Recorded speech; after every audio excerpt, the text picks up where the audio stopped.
one unlimited mobile line free for 12 months. And when you add Spectrum TV, get a Zumo Stream Box free for 12 months. Spectrum One Stream. It's streaming simplified. Visit Spectrum.com for details. Offer subject to change. Valid for qualified residential customers only. Service not available in all areas. Restrictions apply. This is The Buzzard. From the Barrio Tacos, Tequila, and Whiskey Studios. Voted Best Taco by Cleveland Scene and Cleveland Magazine. 100.7 WMMS, Cleveland. It's time to give some stuff away. Now it's time to give some stuff away. I want to go see your Cleveland Cavaliers. Cavs are going to take on LeBron and the Lakers this Saturday after Thanksgiving. So that's a week from this Saturday. It's 25th. At the Romo, FeeHoCavs.com always has the details you need on the games and tickets and everything else. Cavs, Lakers, next Saturday. 2 tickets for you. Caller 10. Good luck. 216-578-1007 or 800-348-1007. What feels great to do is absolutely free, can be done by yourself, and yet no one ever mentions it. It's the Alan Cox Show on The Buzzard. Mental. So they're going to go back out and do some of that with Eric Johnson. Because the mid-'90s, they did these G3 tours, and it was kind of a rotating cast of characters. They always had great studio guys with them. I would always go for kind of the rhythm section. I was a drummer. I'm not a guitar player, so I'd go for, they had great drummers on the road with them. And so the Satch Vi tour is going to go out in January and into the spring, and then Satriani switches over to, he's basically replacing Vic Johnson in The Circle, which is one of Sammy's bands. But if you're into Satriani and C. Vi, they are coming to Cleveland. They're going to do the 13th of April at MGM Northfield Park. I don't know when those tickets go on sale, but so that is April 13th, which is, by the way, the same night they announced this morning, too, that actor William H. Macy is doing a spoken word thing. They did a movie here years ago called Welcome to Collinwood. That was obviously set in Cleveland. Yeah. And it was William H. Macy, and I think George Clooney, but the Coen brothers directed it, but I think, wasn't Clooney in it? I was confused. I thought he produced it. I always confused that movie with a Tom Hanks movie. It was another Lady Killers. Like, they're both kind of old-timey movies, like, early 20th century or something. Welcome to Collinwood was in 2001. And I guess William H. Macy is going to go on the road, and they're going to screen the film. He's going to talk about it. Sam Rockwell, George Clooney were in that movie, too. So William H. Macy hitting the road. He's going to do the Agora on April the 13th. It was the second feature film directed by the Russo brothers. Oh, I thought somebody else directed it, not the Coen brothers. Sorry, I was thinking of Fargo. Mm-hmm. William H. Macy's done so much work. Forget who he's done what with. Boy, you got to think, too. He had prison sex with his wife. Remember, Felicity Huffman went up the river for that Varsity Blues thing. Yeah. I thought that was another movie. I was like, what? I don't remember that film. No, she got busted for what was that? Celebrities were faking their kids' transcripts to get them into college. Correct. UCLA. I don't think it was Harvard or anything like that. UCLA. Everyone kind of forgot about that. I forgot that was happened. William H. Macy didn't. Yeah, it happened right before COVID. Yeah, and then during COVID, I forgot because Aunt Becky got in trouble for it too. Lori Loughlin, yeah. She and Felicity Huffman were the two biggest names, high-profile names. And I think Felicity Huffman was in for 6 weeks, maybe. I think Lori Loughlin did a bit more time than that. So, yeah, William H. Macy, if you're a fan of his, my wife watched a show called Shameless that was on for years. Oh, I love that show. She liked it a lot, too. I never got into it, but she liked it. It was that kid from The Bear was on that. Yeah. Before The Bear. He's on The Bear. Now he's going to be in that wrestling movie where he got all jacked for that. Which Iron one? Claw. You're talking about Jeremy Allen White? Yeah. Love him. He plays him and Lip. Zac Efron. Oh, my God. Play like family of wrestling brothers. They all ended up like committing suicide at different times or something. I think there's like one of them left. So it's going to be a real feel-good story, but it's probably also Oscar bait. Zac Efron. Huh? Nothing. I just can't get over Zac Efron's face now. He's still hittable, but just in a very different way. Well, I think when you get yourself jacked up like that, it probably Well, yeah, it's going to change your face. Remember when he got super shredded for Baywatch? Mm-hmm. And then he put on a couple of pounds when I watched him in that Ted Bundy movie. Mm-hmm. And then he wasn't fat in that movie. No, but he put on, he let himself put a little bit of weight on as compared to the Baywatch movie. I mean, this dude was like shredded. You got to think he was injecting something. I think his whole chin thing is a conspiracy. I think a conspiracy. I think it's a conspiracy. Now, explain to me what the chin thing is. Well, he said he had to have surgery on his chin because he fell in a fountain. He fell on a fountain in his house. Okay. And it dislocated his house fountains will get you every time, man. Yeah, that's why you shouldn't have a How many times have they told you stay away from the house fountains? And yeah, he said his jaw was like dislocated and they had to sew everything back on. Oh, really? But I don't. He does look a little different. If you see older pictures of him, he's obviously like super cute, but he's got like more of a boyish thing going on. Perfect face. And now he looks more like he's the Crimson Chin. Yeah. Yeah, maybe. Like maybe. I'm not. No, but he just looks like stretched. Like he doesn't look real. He looks like he had a bunch of plastic surgery. Maybe. But I'll still smash. Don't get me wrong, because it's Zac Efron. But I think he was so hot, and he was everyone's number one like hall pass that he just got so tired of banging people, and he was getting passed around like a sampler. Tired of banging people. He was tired of banging random people. That's your theory. And he was being passed around like you can just not bang those people too. Like, no, I don't think he could. So I think he made himself ugly. I think he made himself ugly so people would like leave him alone a bit. A little bit. He just wanted to give. He wanted to give his wee a rest.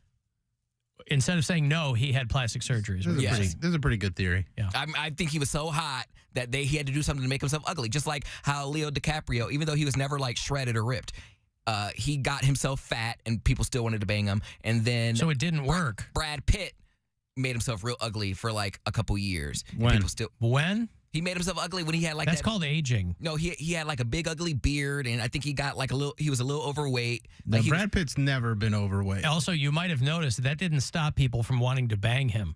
I think they go through an ugly phase. And I think Zac Efron was like, I'm so tired of banging models all the time. I just want something to myself. I think very, very attractive people like that take roles that ugly them up. I think he was tired of being but in like real life, hot guy. It seems unlikely. Who would ever get tired of being the hot guy? He wanted to be probably taken as a serious actor, and he'll never not be hot. But that's why he went off. That's why he does the movies he does, and that's why he went off and did that. What was that show he did where it didn't have a house for 2 years? He was just traveling around the world. That was like a documentary. It was like around the world. But he did that with his brother. He did that himself. But that'll get you out of Dodge for a minute. But that wasn't a role. If he wanted roles, they're like, Zach, we got to do something about that face. No one's going to take you seriously when you're just so damn hot. People can't stop. Yeah, but every actor is attractive. Not every actor is attractive. And every leading actor is attractive. There's plenty of hot actors, especially male actors, that have won but they're like not Oscars. Who's a not good looking? Like Zac Efron is like a Bradley Cooper face where they're like supernaturally good looking. Michael Cera is not cute. Yeah, but he's not a leading actor. He's not won an Oscar either. No. What about the guy he always plays with, the one that you can't stand, the punchable face guy, Jonah Hill? He's not a leading. I'm talking like Jonah like Hill, Matthew McConaughey, and Jonah stuff like Hill that. Jonah Hill and Zac Efron comedy people. Are not going out for the same roles. You're talking about comedic actors versus leading men. It's different roles. Okay, Miles Teller. He's another one. What about him? Do you find him attractive? Is he like an attractive guy? I would be the wrong person to ask, but I understand why people think he's a good-looking dude. Bill Hader, Justin Long. Those are not like leading men. Those are not Clooney, Pitt, Efron. I'm just going over people. But those are not. No, those are not leading men. What I'm saying is like, who is? You can't name a major actor who's not good looking. What about Clint Howard? Huh? like the names that you're naming. What about what's his name? Clint Eastwood. He's not cute. He's 99 years old, and back in the day, he was a big deal. Yeah. He was like sexiest man alive and all that stuff. I'm just saying, the notion that Zac Efron had plastic surgery to be get less uglier. good looking. I think he wanted to be more relatable. Right. I think he wanted to be more relatable. He was like, I've done the hot roles. I'm typecast. I'm tired of being the hot guy. Can someone take me seriously for my acting chops? But nobody doesn't take him seriously. Well, you're not in Hollywood. He was Neither like, are you. And you're the one giving us the lowdown on how he had plastic surgery to ugly himself up. I'm not saying that I so know. that people would take him seriously. I'm not saying that I know, but I'm saying you also don't know. So I could be right. But I'm not saying I know. I'm simply saying that it seems extraordinarily unlikely He wanted that he smashed his face into a house fountain. I don't even think that's real. I think he just said, I need to do something about this. And the plastic surgeon is just like, Zach, what do you mean? What's wrong with your face? But you're forgetting. It's too hot. But you're forgetting something. What? Time will take care of that for you. Zac Efron is almost 40. Time will take care of that. You will just start to look different. He's not doing High School Musical 15 or whatever because he's pushing 40. I can't believe, I got to give it up for him. I thought this dude would be gone 15 years ago. I got to give it up for him. He has hung on. Because he's hot. You must not. No, because he's picked interesting projects. You must not have seen 17 again. If you would have seen that, you would have known. I saw that movie. I did not see 17 again. I'm not talking to you, Poundcake. I'm talking to Alan, because you would know that the guy had talent. But I mean, Neighbors I thought was funny. So he's got timing. You know, he had some comedy he was pretty chops. funny in that. Yeah. I didn't see Baywatch, and like Dirty Grandpa and dumb crap like that. But that's when you're kind of trying to figure things out. Zac Efron was a crackhead. Just throwing that out there. Was he? Yep. He was a crackhead. He was a crackhead. He did some crack. Uh-huh. There was rumors all around that he was rumors. a powder. No, Because it wasn't rumored that Whitney Houston did crack. He She talked did about it. crack. No one saw her do crack, and no one saw Zac Efron do crack. But he talked about him doing a lot of drugs. A lot of drugs. He was a powder guy at these. A lot of crack. Mm-hmm. Okay. He talked about it. Zac Efron talks about overcoming alcohol and cocaine. Okay. Anywho, speaking of Coke, Pepsi is about to overtake Coca-Cola in market share. And it's not making investors all that happy. You know, a lot of places around the world that don't have clean water. You know, there'll be a Coke machine, though, because these companies will put their product in. They got to drink something. Pepsi will soon eclipse Coca-Cola. Now, that's partially because Pepsi is part of a much bigger company, I think, than Coke is. PepsiCo is a massive, massive, it's part of a portfolio or whatever. This is not going to make David Spade happy. Do you follow David Spade on Instagram?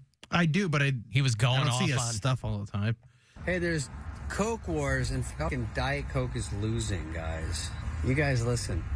I always order Diet Coke, and Diet Pepsi is taking over because everywhere I go, they go, we're a Pepsi establishment. How does that even happen? I have no choice.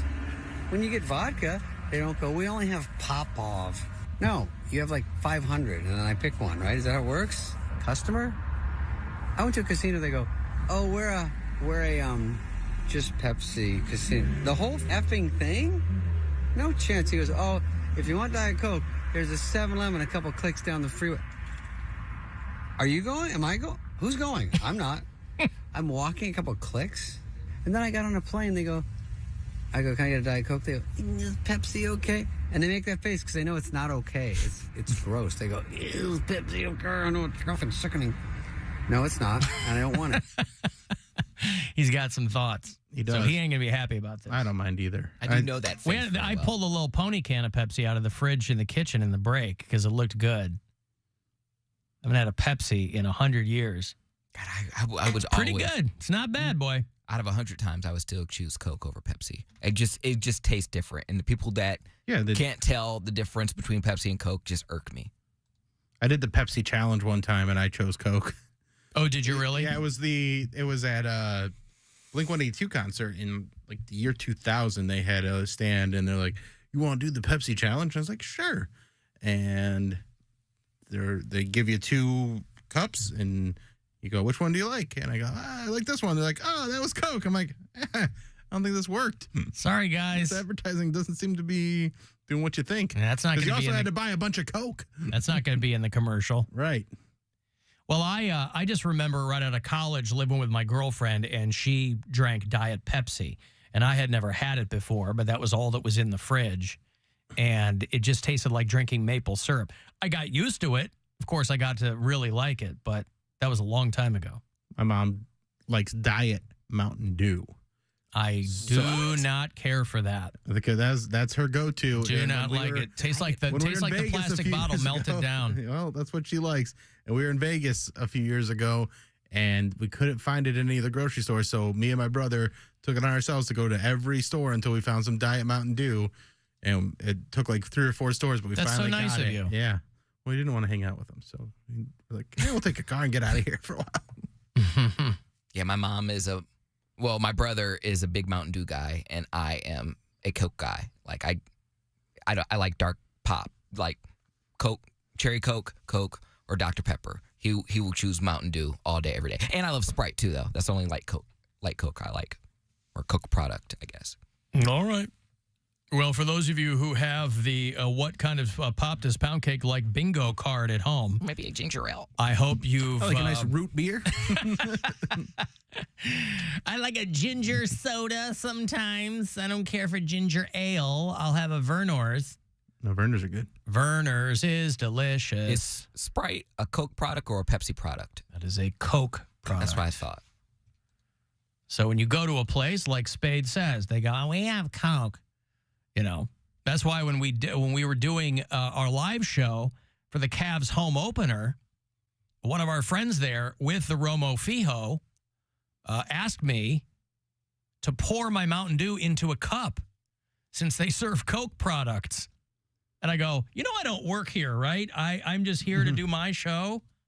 We were invited. They take it serious, though. Yeah, they do. They take it seriously. I go, I don't think anybody. So listen, I want to be accommodating. That's fine. I didn't care. Poured it into a cup, but I had to chuckle because I'm like, yeah, I'm not part of the vendor class here at the Romo Fijo. So he ain't serving me anything. Alan, I think it feels like my teeth are actively dissolving when I drink those drinks. Well, yeah, it is interesting at how resilient the human body is, the things that we pour into it and eat and all that kind of stuff. And everybody knows by now. I mean, it's not even urban legend about how, you pour a pop into your back seat and it eats through the floor after a while. But it ain't doing that to your tummy. Yeah, I don't drink a lot of pop. I've been drinking my beverage of choice that's not strictly water is Topo Chico. Topo Chico is good, yeah. And it's like just the seltzer. I get the twist of lime. Oh, quite twist. Good. Quite good.